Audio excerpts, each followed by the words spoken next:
Hello, everybody. I'm Michael Marchuk. Welcome to Transform Now podcast. Today, I have with me Ashley Gross, a very interesting woman who's going to talk to us a little about AI, actually a lot about AI.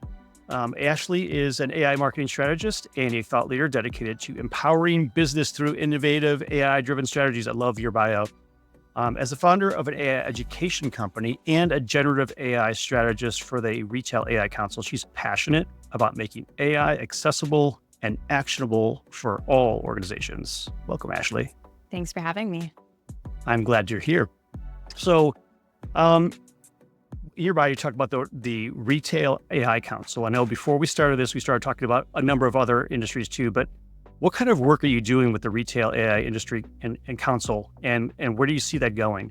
Sure. I'm doing a lot of education because there's so many products, so many service providers out there, but there's not enough folks actually showing use cases and showing the behind the scenes of here's what the onboarding experience looks like from a back end, and then here's what that user experience from a front end looks like. So I am doing monthly educational series with different service providers that I'm actually using myself and telling them, what it looks like behind the scenes, how easy it is to set up, what that onboarding experience has been like for me and my team, but also explaining the results of the tools and quantitative and qualitative metrics so that they understand how they themselves can be using this and what specifically for. So how did you get engaged with the Retail AI Council and why retail? So they found me. So I think how it all started was I just was talking a lot about AI. I still do to this day. Which is why you're on this podcast, by the way, just point that out. I get very bullish whenever I'm excited and I find something that works. I don't like to gatekeep. And so once I find something that makes my life easier or brings me revenue in a way that I hadn't discovered before, I won't shut up about it. And so I think just talking a lot on LinkedIn specifically about the tools I was using, and I was speaking common language. I wasn't using technical jargon. I was confidently able to show them what I was doing as I was communicating it, because what you do matters, but how you communicate what you're doing matters way more. So I think that that's really how this all started. And there's such an area of growth specifically in retail as it pertains to AI. And I think that that's really what kind of solidified this need for me. Gotcha. But you do a lot more work, not just in retail, right? I do. Yes. I have healthcare. I have transportation, government, space. I'm a little bit of everywhere. And I kind of love that. And based on the fact that you're working across multiple industries, is there any commonalities that you've been seeing in terms of either the adoption of AI or the way that they're approaching it? So many commonalities. I would say that companies, and it's interesting too, because I've been using generative AI since 2020. So I feel like I've lived 10 years between now and then. So I think the commonalities really are that the companies that are creating meaningful change using technology are able to identify what their business's biggest problem is. And they're able to kind of work backwards from that problem and look at using this technology to solve for it. Those are the companies that are really moving the needle and getting past the pilot projects and able to get mass adoption within their organization. I would also just say the folks that are raising their hand and saying, we don't know what we're doing, but we would love your help. If that's all you do, that's actually going to put you way ahead of the line. I think that, we could all humble ourselves a little bit because we don't know everything all the time. It's just natural. You can't possibly. So asking for help and knowing when to bring someone in proactively is really like a good leadership quality. And that's what I'm seeing from the companies that are doing this well. And you get different perspectives too, because when you're close to something internal to your own company, you may have certain biases that come into play in terms of how you approach it. So having someone from the outside is always a help to kind of maybe get past some of those things. Exactly. Yes. So talking about that, you have a very specific approach to how you handle your AI implementation strategies. Walk us through what that looks like. I always start with the problem. So during my discovery calls, I usually try to get the board members and founder involved. And I will ask them, what is the biggest problem that your business has this quarter? And I'll give them 3 to choose from, because I feel like if I didn't, we would probably be there for a long time. And I like to cherry pick. So I'll do lack of clean and enriched data, lack of insight into the customer journey, and then slow sales cycles. And I'll have them align on what they think the biggest business problem is that quarter out of those 3. And then I'll ask their C-suite members to come in and I'll ask them the same question with the board and founder still in the room, but I'll ask them not to tell the C-suite members what their answer was. And I do this because as we grow in positions where they become more strategic, we lose our ability to experiment. And that's a shame. And it's kind of like a muscle memory that you have to get back into. And to start getting comfortable experimenting, you have to acknowledge that you're going to be wrong, and that's okay. It's not a scary thing. And so immediately what I'm doing when I have this exercise is I'm getting everyone to actually communicate and say, hey, I know you're the founder. I know what I'm doing. I don't want you to think I don't. But this is what I think the problem is. Is this also what you think the problem is? And if it's not, why? That exercise doesn't really exist in organizations. And it's in part for a couple of reasons, right? Nobody really wants to be the one that says, I don't really know, because that doesn't feel good. But also, nobody wants to be wrong. And so we have to kind of get past that mentality in order to proceed with AI. After that, we all align on what that problem is, right? So we go around the table and we say, okay, lack of clean and rich data. In all of your roles, I'm sure you've tackled an aspect of this. So let's go around the table again and discuss per CMO, per CPO, per sales, right? What are some ways that you've solved this problem in the past or you've seen it solved? Most importantly, what is the timeline? What are the metrics that you tracked? And what were the resources you needed to solve this problem? Right there, I'm getting them to build their confidence back up and say, you actually do know how to solve these problems. You've probably done it or seen it done in the past. And they are giving me their pre-AI use cases because they have the metrics, timeline, and resources. After that, it's really about them going back to their teams and saying, hey, here's the biggest problem that we need to solve for this quarter. Here are the ways we can solve for this. Which one of these are you not excited about doing? And by doing that, now you are telling your teams that this is a priority top down, but we're not going to try to replace you with AI. We're going to try to replace the tasks that you don't even like doing with AI. You get buy-in. And then from there, I go to the people team and I say, hey, whenever you are discussing bonuses and promotions, it would be really great if we could have some kind of a metric or attribution model in there that says if they're taking part in working groups for generative AI, right? If they are piloting generative AI use cases, this goes towards their bonus, their promotion, whatever is needed to get there, so that I'm directly tying AI back to that individual person's impact. And they understand that not only is this a top-down buy-in and approach, but this is bottom-up because it directly affects them. And if they continue to help the business, we will give that back to them as well.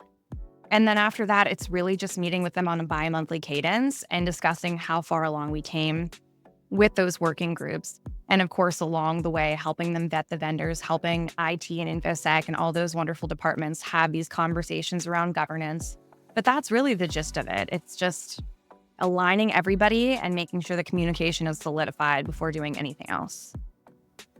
So do you think, in your experience with the executives and the board members who you've had discussions with, that the reasoning, or basically I have to ask, instead of leading you, I'll ask you the question, what do you think the main reason is for executives not taking on some of these things or being more afraid of the change that they'd be moving their company into with AI? Sure. I would say one, it's new. Anytime there's anything new, our first impulse is to hate it and fear it. And then I would also say executives aren't the folks that should be experimenting with AI because AI is very much from a workflow perspective. That's really the only way to maintain being human in the loop. So if you think about it, your mid to entry level workers, they are doing the same thing over and over and over again. They know those workflows. If somebody is out of the department or out for vacation for a week, everybody on that team knows where they need to pick up the slack and they don't need to ask, they just know. The C-suite members don't know that because they are responsible for outcomes. They're not responsible for day-to-day operations. And so I think having those executives have to acknowledge that they're not the best people for this, even though it's really exciting and it's like the talk of the town, especially for the last couple of years.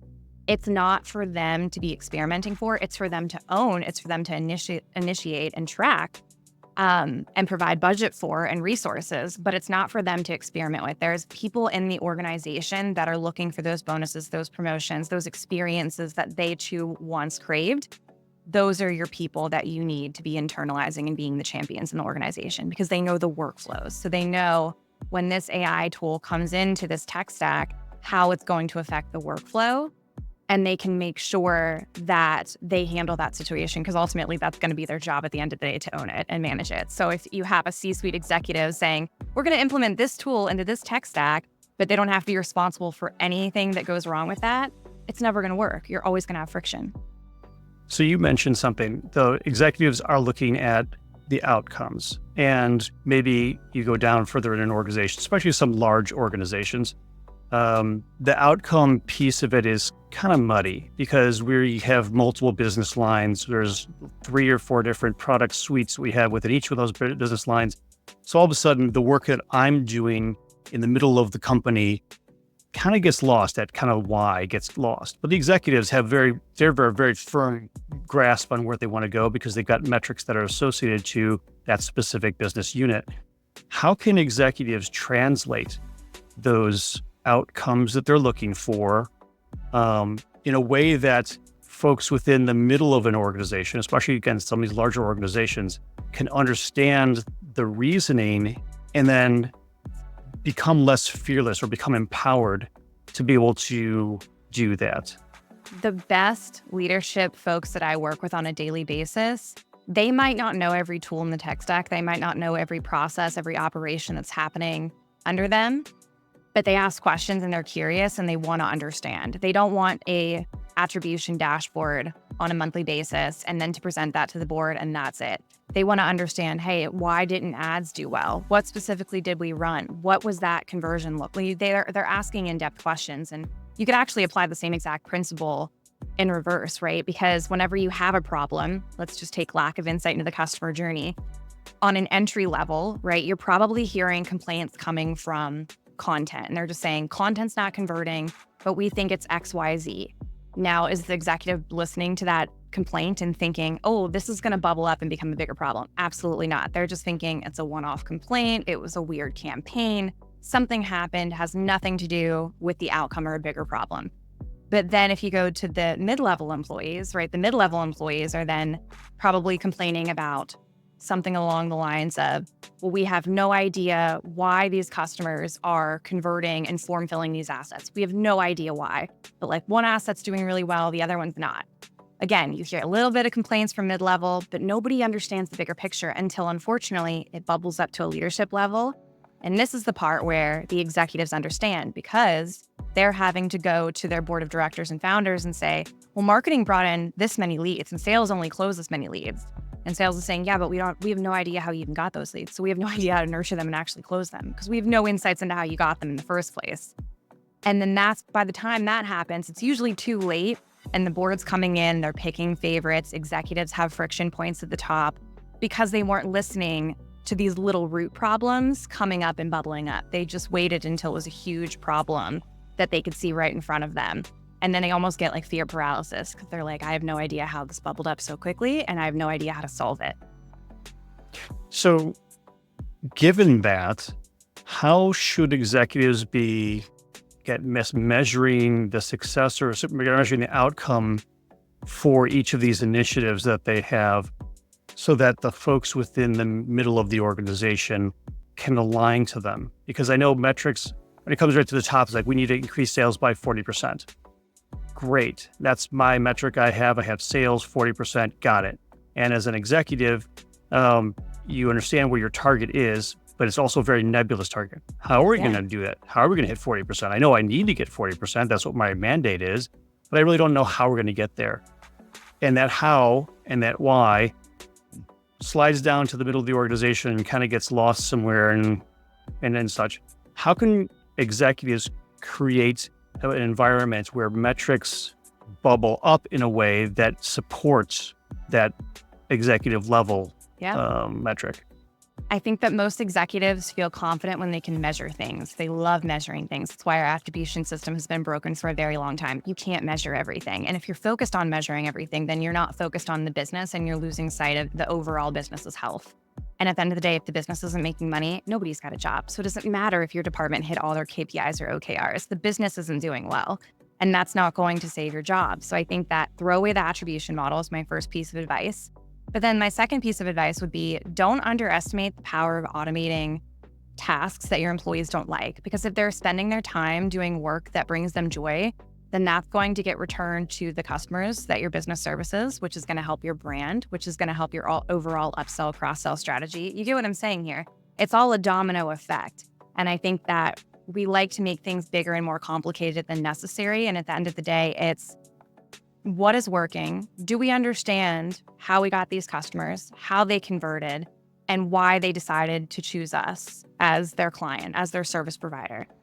And then can we copy and paste that, right? Instead of just going into all of these one-off personas and building and mind maps, just pull out a little bit, see if you have a good benchmark for what's normal and how you did what you did. If you don't, figure out how to pull out those insights, not data, insights. We love to all say we're data-driven. Data doesn't mean anything if you don't have insights from them and you're not doing anything to change outcomes.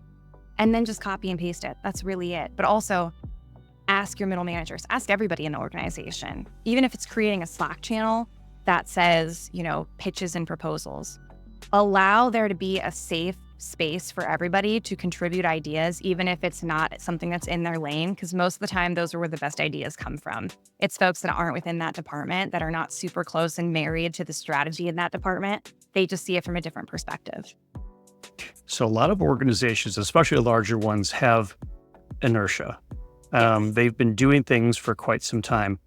AI as a tool can potentially break them out of that. But how do you change the mindset for not just executives, but the rest of the organization to see this as a potential game changer? Whenever I am in a discovery with a new company, I always put myself in a potential prospect's shoes. So if they're selling something, I go on their website, I add things to the cart, I see what that looks like. What are the friction points? Was there a lag time? I act like I am one of their customers and I just start jotting down the issues that I run into, the friction points, the things that I'm being frustrated by. And then when I'm presenting my findings to them, it comes from a place of, this is the user experience from someone who has never once gotten onto your website before today and is trying to do what you are trying to get more of your customers and prospects to do. And these are the areas that I ran into. And here are the tools related to AI that I think that you could be using to fix those friction points. I always lead with the problem though, and I try to always have a solution for whatever problem I'm bringing to table. And a lot of times it would probably surprise you that a lot of the times they're not their own developers, their own teams aren't doing just that one act of going through it as the prospect. How can you get better as a company with your service offering if you're not putting yourself in your client's shoes? That's really personalization at scale if you think about it. I agree. So with the number of AI tools that we currently have, and that's only growing, how do you face sort of either the burnout or the overwhelming task of selecting the quote right tool for a specific outcome that you're looking to do? Sure. I will say I have vetted 167 AI tools within the last 3 to 4 years. So I've seen lots. And at some point it just becomes regurgitation and take a couple different features, put them together, and it's the same thing that already exists. I like to have a bit more of an upfront approach where if I'm looking at my own tech stack or potential clients, I say, okay, here's your tech stack. Forget about AI for a second. Here's your tech stack that you are running, let's just say your marketing department on a daily basis. Do you like it? If not, what do you not like? What is not working that you would like to change? Because you need to be married to this tech stack before we add anything else to the equation. Otherwise, all your workflows are going to change. It's going to take double the time to train the teams. And then it's going to take longer to see the ROI in general. Once they like their tech stack, most of the time, my customers really love a specific CRM. So like they really love HubSpot or they really love Microsoft 365, right? Because Microsoft makes them feel safe at their own environment. HubSpot's been around forever and they understand how it works. So instead of trying to bring in tools that are completely new to them, I try to see what they already really like and why they like it. So HubSpot, for example, Dharmesh is the founder of HubSpot, right? He created Agent AI. So it's got pretty much the same exact user experience, the same features as far as like functionalities and what this looks like when you're setting up. That's how I'm recommending it to my HubSpot folks. But my Microsoft folks, they like their tools, they like their environment, they've got a widget and an app for everything. So I'm going to work within their own environment and make sure that whatever tool I bring to the table, either Microsoft owns or it's got an API or first-party integration of some kind, so that it plugs into the environment that still makes them feel safe. So I'm not changing their environment, I'm just adding something to it. So I really just like to kind of take that basic auditing of, do you like this? If so, why? If not, why? And then add the AI on top of it once you have that figured out. So you mentioned, there's a bunch of different technologies. You've gone through hundreds. Most companies have standardized on one core platform, and then they have sort of a satellite of other platforms that attach to it for whatever the activities they're trying to accomplish.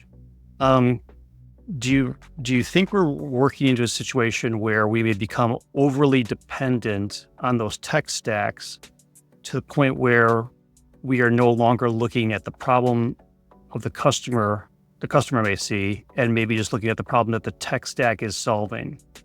Absolutely. I think we're already there. I do.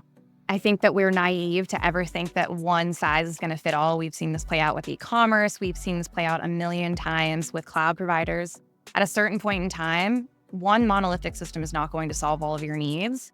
So really going back to, is your CRM properly mapping out and enriching your contacts, right? Like, let's build a foundation of our tech stack and evaluate it piece by piece and figure out what insights are not being pulled from one block to the other. And perhaps it's an AI tool, perhaps it's just an automation or an API call. But in order for us to kind of move into this like AI-enabled employee and employer set of mind, we have to be willing to accept that what worked 10 years ago might not be working today. If you're on a provider who is sunsetting a lot of features, you got a timer going, and you're gonna have to move at some point in time. You might as well just go ahead and move and start your vetting process now instead of waiting to the last possible moment and actually halting innovation from happening. And that's the same thing to your point with technology. So looking at, again, that broader view, this is a technology ecosystem, and Yes. applying the right tools to the right tasks is important. Right now, AI seems to be the hammer looking for a lot of nails, even though there are some really good nails out there that AI would specifically be applicable for. I'm seeing this, and I've seen it in a number of different articles, that, well, we just use AI for that. We'll just use AI for that. When in fact, either it's overkill or it's really expensive to operate that to get the outcomes that you may be able to get in something that's not necessarily as sexy or glamorous, but is output driven and will solve that particular problem. Do you see that there's an AI blinder on at this point? Yes. Or do you, yeah, okay. Yes, 100%, without a doubt, absolutely. I think that we, a long time ago, became infatuated with this idea of like, we want all the data possible. And I think, again, we kind of need to humble ourselves and say, like, do we even have the time to evaluate all the data points that we have? Because you probably don't have all the time to evaluate everything that you have. And then you can kind of say, well, what do I need at the end of the day? This is all great, but it's all expensive. It takes time. It's got bugs that need fixed. So like, what do I need? Do I have it? Where can I get it if I don't have it? That's really what it comes down to. But yes, there's so many AI tools. And I think that's adding to this mystery black box idea of what AI actually is. And it's making people, especially I've seen this in IT and data security, it's making them doubt their own abilities, where at the end of the day, all these companies, the same risk is data. In your tech stack, that was also the same exact risk, was data. So you don't need a whole new governance framework. You don't need to be having this 10-page audit that takes 4 months to push a vendor through, right? At the end of the day, it's, can I delete my data? Do I own my data? Where is it in transit? Where is it when it's stored? And then what are they going to do to mitigate risks? And when those risks happen, because they will, where is the vendor accountability and where is the user accountability? That's really all you need to know. And then after that, this might be a spicy take, but I don't think that anybody should be implementing or hiring someone to create an automation. I think that the employees should be creating these automations because, again, for the same exact reason, you're taking tools and creating a workflow and you're putting an agent or an automation tool in charge of making sure the flow works, where you as the human are the one that knows if this issue happens, it came from this operation or this task, and here's how I go to fix it. So I think that we're really quick to buy an AI tool and pay someone to create an automation because we think it's going to make our lives easier. But everything breaks and you got to fix it over and over and over again. It's the cycle of life. Yes. It's owning that process. Yeah, I'm going to own the process, and that process has to be understood first, which in larger organizations may be more challenging than it sounds. But then be able to take it on and actually own it from end to end to apply the right tools, and which means you need to be educated on which tools you should be using or could be using. And to that end, our last question here is kind of, if you were to give advice to 3 types of organizations, and very broadly, no industries here, but you can pick an industry if you want. A small organization where it's a handful of folks who are really trying to make a go of it. A mid-sized organization who's been around for a while, but they're running through struggles for growth. And then a large organization who has either a dominant position, but it has a strong position in the marketplace, but they're having the rivals bite at their heels. Yeah. So take those 3 kind of scenarios. How would you advise those organizations to be building out an AI strategy to support their growth? Yeah. I would say the first one that would probably be the easiest to address is the small business, because when you're smaller, you are almost without a doubt. Yeah, more nimble, but you also probably have a good MVP. You probably don't have amazing distribution because you don't have the manpower yet to help you identify the channels in order to distribute. So I would say your AI strategy roadmap should very much look at things like personalization, chatbot shopping, things that get your product into the hands of consumers a lot faster without it being busy work for you. So those are 2 great examples right away, but I would say come from a distribution perspective when you're forming your AI strategy and roadmap, and make sure that if you don't have a good MVP, you do have a good MVP before you add it on. The mid-sized businesses, I would say a lot of times the stuck point that I see at the mid-market range is they are trying to become enterprises, but they've got so much super sauce as a mid-market company that they tend to forget what those superpowers actually are. So I would say this would be a really good time for an audit. Do you have your organization and your leadership in place that you need? Are there silos of communication? Are there process friction points? This is where I would encourage all the leaders to get Miro boards together and actually put together workflow diagrams and see, okay, before we get any bigger, before we scale, where are the issues right now that are going to hinder that transformation from happening? Don't wait until you scale and you add 150 to 200 in order to do that. It's going to be way messier. Audit your systems now. Make sure that the folks that should be in leadership positions are, and make sure that you have your communication really honed in so that you can just add people to your pipeline and not have to rework the workflow. The enterprise clients, my advice around AI would be, oh gosh, where do I start? It's a broad question, I understand. I mean, it always depends on, the industry and the vertical, but I would say with my enterprise folks, they lose relatability because they're so big that they forget what it's like from a prospect's perspective. So I think the AI strategy should very much be around experimenting and testing. There's always a new social media channel. There's always a new, update that impacts search or SEO. So really experiment with pre-live assets. I'm talking ads, I'm talking design, stock images, whatever it is. Experiment before you launch it, right? And use AI as a way to, let's just take an Adobe and a Midjourney, for example. Usually in enterprises, they have a couple designers who are skilled in Figma, maybe a couple in Midjourney, maybe one in Adobe. But they're so busy working on their day-to-day tasks that they don't have time to create 50 to 100 stock photos for that specific company and test the outputs from a Midjourney and an Adobe.